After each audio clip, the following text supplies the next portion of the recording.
अभी आप सुन रहे हैं त्रिलोकी रिकॉर्डिंग स्टूडियो दिल्ली से।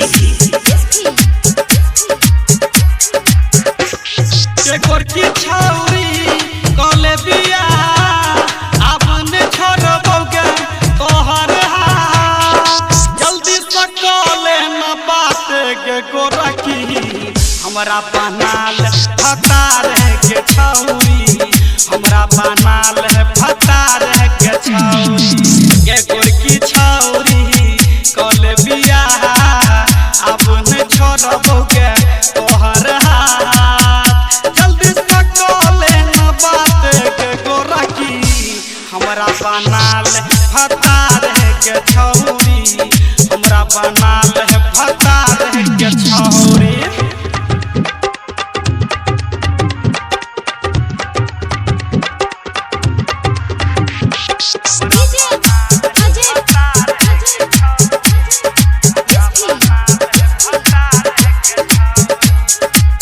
लहंगा तो देव तोरा लखनऊ बाजार के, पायल बने तोहर सोनारा दुकान से।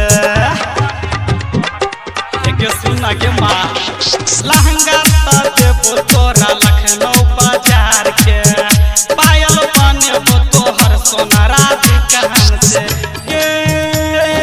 पाली मांगे वो हम तोहर बंगाल के, ओठक लाली ऐन दे बहु नेपाल से। कले न हमरा सब प्यारे के गोरकी, हमरा बनाल फतार के छौरी, हमरा बनाल फतार के छौरी।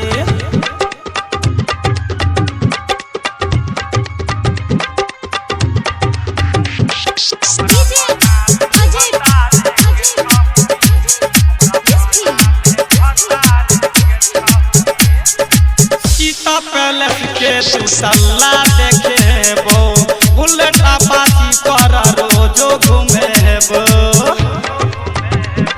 एक सुन गे सीता पैलेस के दुसल्ला देखेबो, बुलेट अपाची पर रोजो घूमेबो।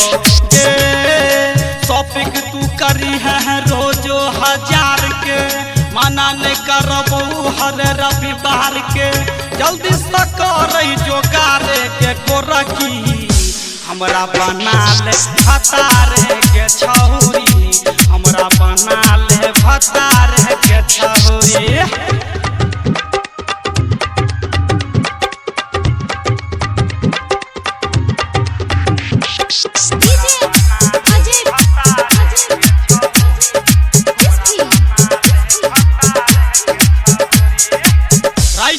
लक्ष्मण सब कले न प्यार गे, छौरा असलम कहो छोड़बो ने हाथ गे। एक सुना गे माँ राइटर लक्ष्मण सब कले न प्यार गे, छौरा असलम कहो छोड़बो ने हाथ गे।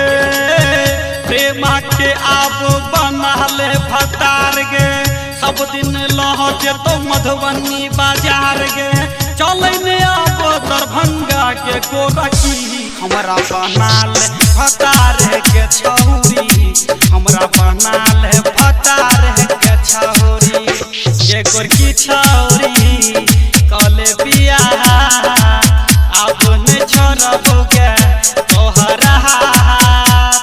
जल्दी से कले न बात के गोरकी, हमरा बनाल फतार के छौरी, हमरा बनाल फतार के छौरी। ये सुना गे माँ।